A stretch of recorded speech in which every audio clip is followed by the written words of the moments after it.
Cabinet ఖండించింది. ఒక్క centimetre ఎత్తు కూడా తగ్గించట్లేదని చెప్పి కేబినెట్లో గౌరవ ముఖ్యమంత్రి జగన్మోహన్ రెడ్డి గారు ప్రకటించారు.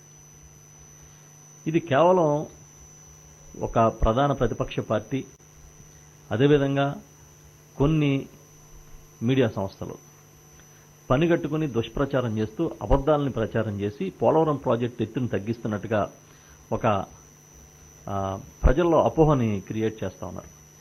దీని మీద సుదీర్ఘంగా చర్చించినప్పుడు అధికారులు కొంత ఇన్ఫర్మేషన్ ఇచ్చారు. ఈ సందర్భంగా ముఖ్యమంత్రి గారు కూడా కేబినెట్లో చాలా స్పష్టంగా చెప్పడం జరిగింది. ఎట్టి పరిస్థితుల్లో ఒక్క సెంటీమీటర్ ఎత్తు కూడా తగ్గదు. పోలవరం ప్రాజెక్టు ఏదైతే ఒరిజినల్ డిజైన్స్ ఉన్నాయో ఆ ప్రకారమే నిర్మాణం జరుగుతుందని చెప్పి సీఎం గారు చాలా స్పష్టంగా చెప్పడం జరిగింది. ఈ స్పిల్వే పనులని యుద్ధ ప్రాతిపదికన పూర్తి చేస్తున్నామని చెప్పి చెప్పారు. దీనంతటికీ కారణం, ఈ గందరగోళానికి కారణం ఏంటనేది కూడా వివరించడం జరిగింది ఆయన. 2017లో ఆనాడు చంద్రబాబు నాయుడు గారు ముఖ్యమంత్రిగా ఈ ప్రత్యేక ప్యాకేజీని ఆమోదించే హడావుడిలో ఆ రోజు అర్ధరాత్రి పూట ప్రత్యేక ప్యాకేజీని తీసుకుని దాన్ని అమలు చేసే క్రమంలో 2014 రేట్లను మాత్రమే మేము ఆమోదిస్తామని కేంద్రం చెప్పినప్పటికీ దానికి ఎలాంటి అభ్యంతరాలను కూడా ఆ ప్రభుత్వం చెప్పలే. అప్పట్లోనే ప్రతిపక్ష నేతగా ఉన్న గౌరవ ముఖ్యమంత్రి, ఈనాటి ముఖ్యమంత్రి జగన్మోహన్ రెడ్డి గారు ఆ విషయాన్ని లేవనెత్తిన అంశాన్ని కూడా ఇవాళ కేబినెట్లో చెప్పడం జరిగింది. ఇప్పుడు ఆ రోజు వాళ్ళు ఏదైతే తప్పులు చేశారో ఆ ప్రభుత్వం, దాన్ని సరిదిద్దే కార్యక్రమాన్ని ఈ ప్రభుత్వం చేస్తూ ఉంది. గౌరవ ముఖ్యమంత్రి జగన్మోహన్ రెడ్డి గారు ఈ రోజున కేంద్రంతో సంప్రదింపులు జరిపే కార్యక్రమాన్ని ముమ్మరం చేశారు. ఇటు ఆర్థిక శాఖ మంత్రి ఇప్పటికే 4-5 సార్లు కేంద్ర ఆర్థిక శాఖ మంత్రిని కలవడం, అదేవిధంగా మన ఇరిగేషన్ మంత్రి గారు, అదేవిధంగా ఇరిగేషన్ అధికారులు అక్కడ జలవనరుల శాఖ మంత్రి గారిని కలిసి పరిస్థితిని వివరించడం, పోలవరం అథారిటీతో మాట్లాడడం, ఇవన్నీ కూడా కంటిన్యూస్గా చేస్తూ ఉన్నారు. సో ఈ పరిస్థితుల్లో ఏదైతే R&R 29,000 కోట్లు R&R అవుతుంది, 23,000 కోట్లు ప్రాజెక్టుకు అవుతుంది. అలాంటప్పుడు ఇది తగ్గిస్తే ఇది కరెక్ట్ కాదు అనేది చాలా స్పష్టమైన వాదనని కేంద్ర ప్రభుత్వానికి మన ప్రభుత్వం చెప్పిందనే విషయాన్ని కూడా సీఎం గారు చెప్పారు. అక్కడి నుంచి కూడా సానుకూల దృక్పథాన్ని వ్యక్తం చేస్తూ ఉన్నారు. మనం ఏదైతే ఇన్ఫర్మేషన్ ఇస్తున్నామో, మనం ఏదైతే చెప్పామో దాని పట్ల అక్కడ కేంద్ర జలవనరుల శాఖ కానివ్వండి, ఆర్థిక శాఖ కానీ సానుకూలత వ్యక్తం చేస్తున్న పరిస్థితే కనిపిస్తుందని కూడా సీఎం గారు చెప్పడం జరిగింది. నిజంగా అప్పుడే ఈ 2014 రేట్లని మేము అమలు చేస్తా ఉన్నప్పుడే అప్పటి ప్రభుత్వం కానీ డిసెంట్ చెప్పుంటే ఇవాళ ఈ పరిస్థితి వచ్చి ఉండేది కాదు, ఈ అపోహలు వచ్చి ఉండేవి కాదు. కానీ అసలు విషయాన్ని వదిలేసి పక్కదారి పట్టించే కార్యక్రమం చేస్తూ ప్రధానంగా ఏంటంటే ఇప్పుడేదో ఎత్తు తగ్గించేస్తుంది ఈ ప్రభుత్వం, ముఖ్యమంత్రి గారు దీని పట్ల ఏదో ఆ ఎత్తు తగ్గిస్తానా కూడా స్పందించట్లేదన్న విధంగా ప్రచారం చేస్తూ ఉన్నారు. దీన్ని కేబినెట్ ముక్త కంఠంతో ఖండించింది. ఇది మంచి వైఖరి కాదు. ఇది ఒక జీవనాడి లాంటి ప్రాజెక్ట్ నిర్మాణం జరుగుతూ ఉన్నప్పుడు ఎందుకు ఇంత మీరు విషపూరితమైన ప్రచారం చేస్తూ ఉన్నారు కొన్ని మీడియా సంస్థలు అని చెప్పి కూడా ఈ సందర్భంగా మేము అడుగుతా ఉన్నాం. నేను పూర్తిగా చెప్పేసేను సార్, నాకు మొత్తం అంత బ్రీఫింగ్, ఆ తర్వాత మీ ప్రశ్నలకు సమాధానం చెప్తాను. ఎందుకంటే చాలా ఇష్యూస్ ఉన్నాయి, దయచేసి సహకరించండి. ఇది కాకుండా ఇవాళ తీసుకున్న కీలక నిర్ణయాల్లో డిఏ బకాయిలు ఉద్యోగులకి, పెన్షనర్స్కి చెల్లించాలనేది ఒక కీలకమైన నిర్ణయాన్ని కేబినెట్ తీసుకుంది. డిఏ బకాయిలు చెల్లించడంతో పాటు అసలు ఉద్యోగులకు సంబంధించి మనం ఒకసారి డిఏలకు సంబంధించి చూసినప్పుడు 2018 జూలై 1 నుంచి ఇవ్వాల్సిన డిఏలు కూడా ఇవ్వలే ఉద్యోగులకి. ఈ అంశం మీద చర్చ జరిగినప్పుడు ఈ డిఏ బకాయిలు చెల్లింపులపైన చాలా స్పష్టంగా ఇవాళ కేంద్రం ఏదైతే కేబినెట్ నిర్ణయం తీసుకుందో ఆ వివరాలను కూడా ఇప్పుడు మీకు తెలియజేస్తా ఉన్నా. ఈ DA1 ఫస్ట్ డిఏ అంటే జూలై 1, 2018 నుంచి ఇవ్వాల్సిన దానికి సంబంధించి ఎరియర్స్ని ఇవ్వాలని చెప్పి మన ప్రభుత్వం నిర్ణయం తీసుకుంది, కేబినెట్ ఆమోదించింది. దీనికి సంబంధించి చూసినప్పుడు 30 నెలలకి, అప్పటి నుంచి ఇప్పుడు లెక్క పెడితే 30 నెలలు, 30 నెలలకి 3,017,40,00,000 రూపాయలు ఇది ఇప్పుడు ఆ బకాయిలన్నింటినీ కూడా ఈ ప్రభుత్వం చెల్లిస్తూ ఉంది. దీంట్లో 2,136.90 కోట్ల రూపాయలు ఉద్యోగుల జీతాలైతే పెన్షన్ సంబంధించింది 880.5 కోట్లు. దీన్ని ఇప్పుడు ఈ ప్రభుత్వం చెల్లింపులు చేస్తూ ఉంది, చేయాలని చెప్పి నిర్ణయం తీసుకుంది ఈరోజు. ఇది కాకుండా సంవత్సరానికి ఇదే విధంగా మనం అమలు చేసినట్లయితే 854.76 కోట్ల రూపాయలు జీతాలు ఉద్యోగుల జీతాల్లోనూ, పెన్షన్స్ కింద 352.2 కోట్ల రూపాయలు కూడా అదనంగా ఈ ప్రభుత్వం ప్రతి సంవత్సరం చెల్లించడానికంటే దాదాపు 1,206.96 లక్షల రూపాయలు చెల్లించాలని చెప్పి కూడా నిర్ణయం తీసుకోవడం జరిగింది. 3.144% డిఏ పెంపుని ఆమోదించడం జరిగింది. ఈ ప్రకారం ఇప్పుడు 3,017 కోట్ల రూపాయలు ఎరియర్స్ని చెల్లించుతాం. అది కాకుండా జనవరి 2021 నుంచి ఇక ప్రతి నెల కూడా ఈ చెల్లింపుని జీతాలతో కలిపి పెన్షన్స్తో కలిపి ఇవ్వడం జరుగుతుంది. దీంతోపాటు సెకండ్ డిఏ, రెండో డిఏ జనవరి 2019 నుంచి పెండింగ్ ఉంది. ఇది కూడా 30 నెలల కాల పరిమితి తీసుకుని లెక్కించినప్పుడు 3,017.40 లక్షల రూపాయలు ఓవరాల్గా ఎరియర్స్. ఇక ప్రతి సంవత్సరం 1,206.96 లక్షల రూపాయలు జీతాలతోనూ పెన్షన్స్తో కలిపి ఇవ్వడం. ఈ రెండింటినీ కూడా ఈ రోజున నిర్ణయం తీసుకున్న విషయాన్ని మీకు తెలియజేస్తూ ఉన్నా. దీంతోపాటు థర్డ్ డిఏ, ఈ థర్డ్ డిఏ 5.24% ఇవ్వాలని చెప్పి నిర్ణయం తీసుకున్నారు. జూలై 2019 నుంచి ఇది ఇవ్వాల్సింది. జనవరి 2022 నుంచి ఈ థర్డ్ డిఏ అమల్లోకి వస్తుంది. దాదాపు ఈ థర్డ్ డిఏలో చూసుకున్నప్పుడు 30 నెలలకి 5,028.90 కోట్ల రూపాయలు ఈ థర్డ్ డిఏ కింద మనం చెల్లింపులు చేస్తాం. దాంతోపాటు సంవత్సరానికి 1,424.64 కోట్లు జీతాలుగాను, 586.92 కోట్లు పెన్షన్లుగాను దాదాపు ప్రతి సంవత్సరం 2,011.56 కోట్ల రూపాయలని ప్రతి నెల చెల్లించాల్సి వస్తుంది. ఈ లెక్కను చూసినట్లయితే ఈ ఫస్ట్ డిఏ 3,000 కోట్లు, ఆ తర్వాత డిఏ 3,000 కోట్లు, మూడో డిఏ వచ్చి 5,000 కోట్లు, దాదాపు 11,000 కోట్ల రూపాయలు ఎరియర్స్. అది కాకుండా ప్రతి సంవత్సరం ప్రతి డిఏకి సంబంధించి 1,200 కోట్లు, తర్వాత ఒక 2,011 కోట్లు, అంటే 4,400 కోట్లు. ఇవన్నిటిని కూడా ఇవ్వడానికి ఈరోజు కేబినెట్ ఆమోదించిన విషయాన్ని మీకు తెలియజేస్తున్నా. ఈ సందర్భంగా ఉద్యోగులకి ఈ ప్రభుత్వం అధికారంలోకి వచ్చినప్పటి నుంచి ఏమేమి మనం చేయగలిగామనే దాని మీద కూడా చర్చ జరిగిన సందర్భంగా గౌరవ ముఖ్యమంత్రి జగన్మోహన్ రెడ్డి గారు తెలియజేశారు. చాలా విషయాలని ఇవాళ చర్చించాం. ఉద్యోగులకు సంబంధించి ఆశా వర్కర్లకు జీతాల పెంపు దగ్గర మొదలుకొని ఆర్టీసీ ఉద్యోగుల్ని ప్రభుత్వంలో విలీనం చేసి దాదాపు 50,000 మందిని చేయడం, అదేవిధంగా అంగన్వాడీ వర్కర్స్కి, హోంగార్డ్స్కి, శానిటరీ వర్కర్స్కి జీతాలు పెంచడం, దీంతోపాటు పాత బకాయిలను చెల్లించడం, ఆప్కాస్ తీసుకొచ్చి కాంట్రాక్ట్ ఎంప్లాయీస్ని ఆప్కాస్లోకి తీసుకొచ్చి వారు నష్టపోకుండా జీతాలు చెల్లింపించే కార్యక్రమం. ఈ విధంగా ఉద్యోగుల్ని దృష్టిలో పెట్టుకుని వారు ఏ దశలోనే నష్టపోకుండా చూడడంతో పాటు కొత్తగా రిక్రూట్మెంట్ చేసి సుమారు 1,40,000 ప్రభుత్వ ఉద్యోగాలను కూడా ఈ ప్రభుత్వం ఇచ్చింది.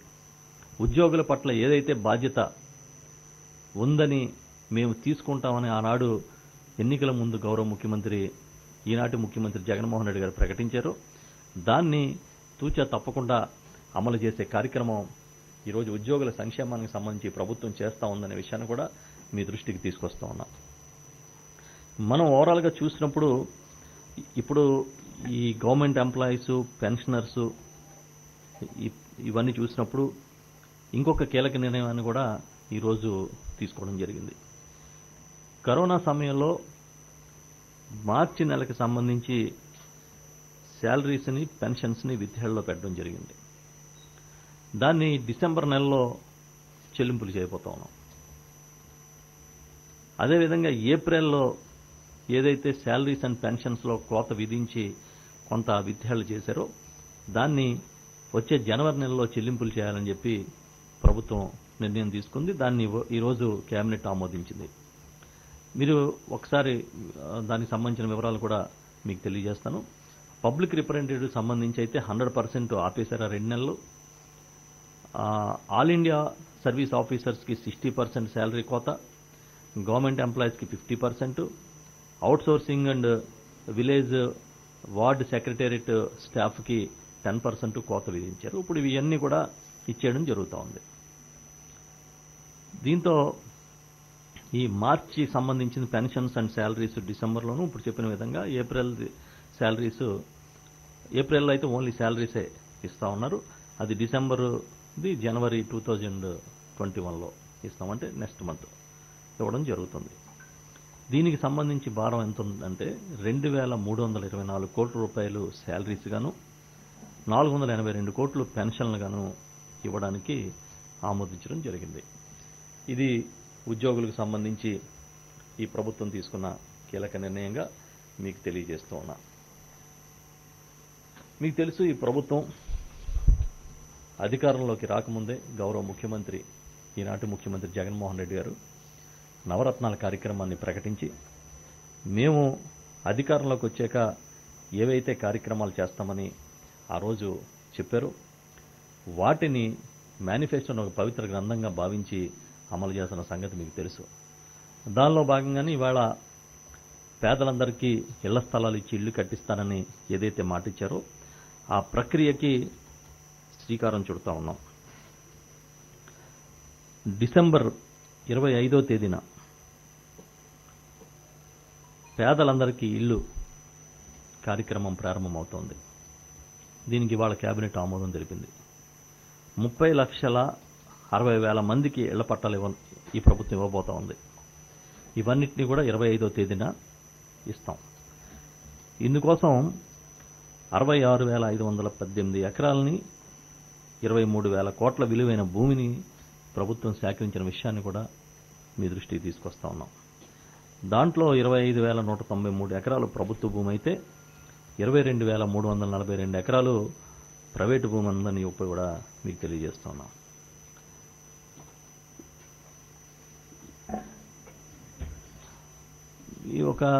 ఈ సందర్భంగా మీకు ఒక ఫైండింగ్ చెప్పదలుచుకున్నాను. దాదాపుగా రాష్ట్రంలో 11,000 గ్రామాలు ఉన్నాయి, ఇప్పుడు పంచాయతీలు ఉన్నాయి. కానీ ఇప్పుడు పేదలకు ఇస్తున్న లేఅవుట్స్ చూసినప్పుడు కాలనీలు 17,500 కాలనీలు వస్తున్నాయి. అంటే ఇల్లు లేని కుటుంబం ఉండకూడదు, ఈ రాష్ట్రంలో పేదలు ఉండకూడదు. ప్రతి ఒక్కరికి నీడ కల్పించాలని గౌరవ ముఖ్యమంత్రి జగన్మోహన్ రెడ్డి గారి లక్ష్యంగా ముందుకెళ్తున్న విషయాన్ని మీకు తెలియజేస్తూ ఉన్నా. 175 నియోజకవర్గాల్లో కూడా ఆ రోజు ఇళ్ల పట్టాలు ఇచ్చి తక్షణమే ఇళ్ల నిర్మాణం కూడా ప్రారంభించడానికి ఆమోదం ఈరోజు కేబినెట్ తెలిపింది. 16 లక్షల ఇళ్లను 175 నియోజకవర్గాల్లో నిర్మాణం చేపట్టబోతున్నామనే విషయాన్ని కూడా మీకు తెలియజేస్తూ ఉన్నాం. ఇది తొలి దశలో. మొత్తం అర్హత ఉన్న ప్రతి ఒక్కరికి రెండో దశలో కూడా ఇళ్లు ప్రారంభించి అమలు చేయాలని చెప్పి దాదాపుగా 30 లక్షల ఇళ్ల నిర్మాణం చేయాలని చెప్పి ఈరోజు కేబినెట్ ఆమోదించింది. దీంట్లో టార్గెట్ ఏంటంటే 3 ఏళ్లలో ఇళ్ల నిర్మాణం అంతా పూర్తి చేయాలి. 8,494 లేఅవుట్లలో తొలి దశలో ఇవాళ 16 లక్షల ఇళ్లు ప్రారంభిస్తా ఉన్నాం. ఏవైతే కోర్టు వివాదాలు ఉన్నాయో, స్టేలు ఉన్నాయో వాటిని తర్వాత దశల్లో తీసుకోవడానికి ఇవాళ కేబినెట్ నిర్ణయం తీసుకుందనే విషయాన్ని కూడా మీకు తెలియజేస్తూ ఉన్నా. ఒక్కొక్క ఇంటికి 1,80,000 రూపాయలు యూనిట్ కాస్ట్గా ప్రభుత్వం సహాయం చేస్తుంది. దీనికోసం సిమెంట్ కానివ్వండి, ఇతర స్టీల్ లాంటివి రివర్స్ టెండరింగ్లో తక్కువ ధరకి ప్రొక్యూర్ చేసి లబ్ధిదారులకు ఇవ్వాలని చెప్పి ఇవాళ కేబినెట్ నిర్ణయం తీసుకుంది. అంతేకాకుండా ఎవరైతే ఇళ్ల నిర్మాణం చేసుకుంటున్నారో వారికి ఇసుకని ఉచితంగా ఇవ్వాలనేది కూడా ఒక కీలకమైన నిర్ణయంగా ఈరోజు తీసుకోవడం జరిగిందనే విషయాన్ని మీకు తెలియజేస్తూ ఉన్నా. ఈ ప్రొక్యూర్మెంట్ కూడా రివర్స్ టెండరింగ్ పద్ధతిలో చేయమని చెప్పి సీఎం గారు ఇవాళ ఆదేశించారు. ఈ తొలి విడతలో మనం ప్రారంభించేవన్నీ కూడా 2022 జూన్ నాటికి పూర్తి చేయాలనేది లక్ష్యంగా ఈరోజు చర్చించాం. మిగిలిన 13 లక్షలు కూడా 2021 డిసెంబర్లో ప్రారంభించి 2023 నాటికి కంప్లీట్ చేయాలి. దీనికి ఒక ప్రణాళికతో ముందుకెళ్లాలని చెప్పి కూడా ఇవాళ నిర్ణయం తీసుకున్నాం. ఈ కాలనీలన్నిటికీ కూడా విద్యుత్ సరఫరా, తాగునీటి సరఫరాకి సంబంధించిన మౌలిక వసతుల కల్పనను ఇమీడియట్గా ప్రణాళిక సిద్ధం చేసి అమలు చేయమని కూడా సీఎం గారు ఆదేశించడం జరిగిందనే విషయాన్ని మీకు తెలియజేస్తూ ఉన్నా. దీంతోపాటు ఇవాళ తీసుకున్న కీలక నిర్ణయాల్లో ఈ పంటల బీమా పథకం ఏదైతే మనం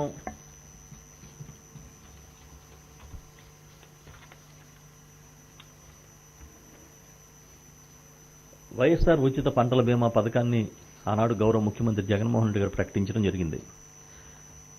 అప్పటి వరకు ఉన్న పంటల బీమా విధానాన్ని మొత్తాన్ని సమూలంగా మార్పు చేసి రైతు మీద భారం లేకుండా ప్రతి రూపాయి ప్రీమియంని కూడా ప్రభుత్వమే చెల్లిస్తూ ఈ పెద్ద కార్యక్రమాన్ని పంటల బీమా పథకాన్ని తీసుకుంది. దానికి సంబంధించి 2019 ఖరీఫ్లో ఈ పంటల బీమాకి సంబంధించిన చెల్లింపులు త్వరలోనే చెల్లించడానికి డిసెంబర్ 15వ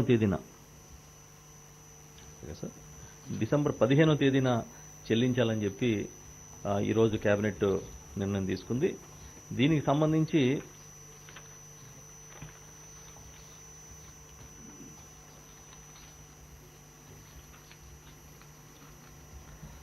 సంబంధించి చూసినప్పుడు 1227 కోట్ల రూపాయలు ఈ రైతులకి కాంపన్సేషన్గా అందబోతోంది.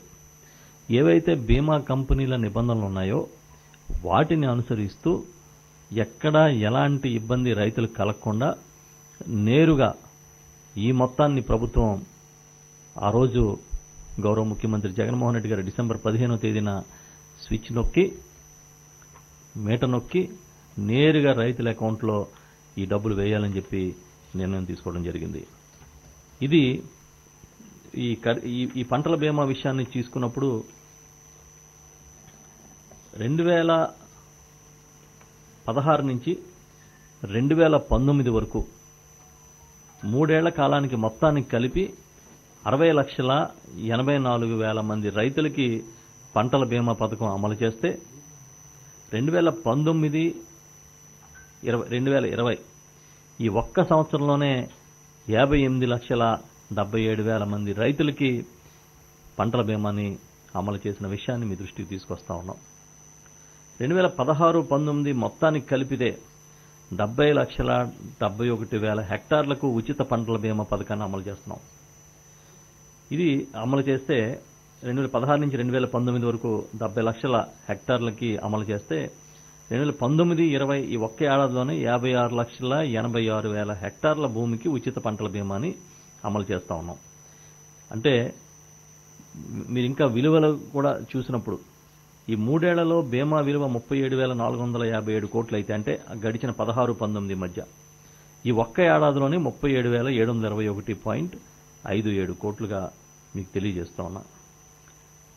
ఈ 3 ఏళ్లలో ఆ 3 ఏళ్లలో చూసుకున్నప్పుడు ప్రీమియం భారం 871.26 కోట్లు అయితే ఈసారి రైతుల నుంచి ఒక్క రూపాయి కూడా వసూలు చేయలే. ఈ క్రాప్ బుకింగ్లో ఏదైతే రైతులు చేసుకున్నారో ఆ ప్రతి పంట ప్రతి ఎకరం కూడా ఆటోమేటిక్గా మీకు ఇన్సూరెన్స్ అయిపోయినట్టుగా మనం విధానాన్ని తీసుకొచ్చిన విషయాన్ని కూడా మీకు తెలియజేస్తూ ఉన్నాం. ఇది ఒక హిస్టారికల్ డెసిషన్గా మనం చెప్పుకోవాలి.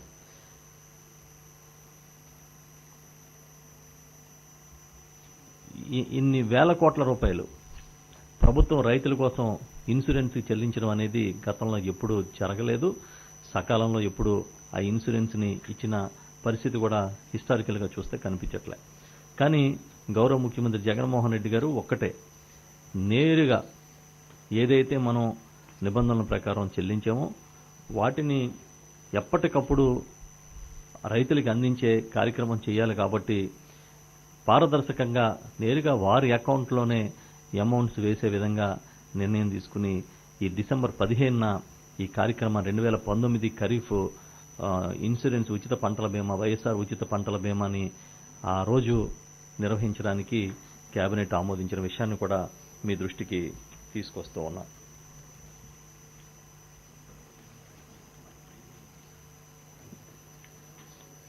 దీనికి సంబంధించి 1555 అంటే 2019 ఖరీఫ్కి సంబంధించి 1555 కోట్ల రూపాయల ప్రీమియం అమౌంట్ని ప్రభుత్వం చెల్లిస్తూ ఉంది. ఇకపై ప్రభుత్వమే సొంతంగా ఒక ఇన్సూరెన్స్ కార్పొరేషన్ కూడా రైతులు ఎక్కడ ఇబ్బంది పడకూడదు, ఇన్సూరెన్స్ కార్పొరేషన్ ఇన్సూరెన్స్ కంపెనీల నిబంధనల మధ్య రైతులు నష్టపోకూడదనే ఉద్దేశంతో ప్రభుత్వమే సొంతంగా ఒక ఇన్సూరెన్స్ కార్పొరేషన్ కూడా ఏర్పాటు చేస్తా ఉన్న విషయాన్ని గతంలో మీకు చెప్పాము. దాని మీద కూడా ఈరోజు చర్చ జరిగింది. వచ్చే ఏడాది కల్లా ఈ కార్పొరేషన్ పనిచేయడం ప్రారంభిస్తుంది. ఇది కాకుండా మీకు తెలుసు, ఈ రాష్ట్రంలో పాల వెల్లువ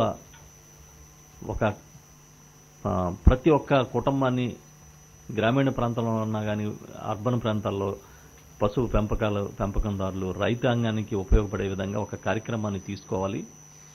డైరీని అభివృద్ధి చేయాలనే ఉద్దేశంతో అమూల్తో ప్రభుత్వం ఒప్పందం చేసుకుంది. ఒప్పందం చేసుకుని ఈ కార్యక్రమాన్ని పెద్ద ఎత్తున అమలు చేయడానికి సన్నాహాలు పూర్తయినాయి. దానిలో భాగంగా ఈ మహిళల్లో ఆర్థిక స్వావలంబన, సుస్థిర ఆర్థిక ప్రగతి కోసం చేపడుతున్న ఈ కార్యక్రమానికి ఈ అమూలుతో అనుసంధానమై ఈ పాల ఉత్పత్తిదారులు మహిళా సంఘాల కార్యకలాపాలని ప్రారంభించడానికి ఈరోజు కేబినెట్ ఆమోదం తెలిపింది. దీంట్లో డిసెంబర్ 2 నుంచి ఈ కార్యక్రమం అమల్లోకి వచ్చే విధంగా డిసెంబర్ 2వ తేదీన ఈ ఏపీ అమూల్ ప్రాజెక్ట్ని గౌరవ ముఖ్యమంత్రి జగన్మోహన్ రెడ్డి గారు ప్రారంభిస్తా ఉన్నారని చెప్పి తెలియజేస్తూ ఉన్నా. డిసెంబర్ 2వ తేదీన ప్రారంభించే ఈ కార్యక్రమంలో చేయూత ఆసరా లబ్ధిదారులని ఇప్పటివరకు ఎంపిక చేసిన మహిళలకి ఆవులు, గేదెలు యూనిట్ల పంపిణీది ప్రారంభమవుతుంది. అంటే ఆ రోజు వారందరికీ కూడా వీటిని మంజూరు చేసే కార్యక్రమం చేపడుతూ ఉన్నారు.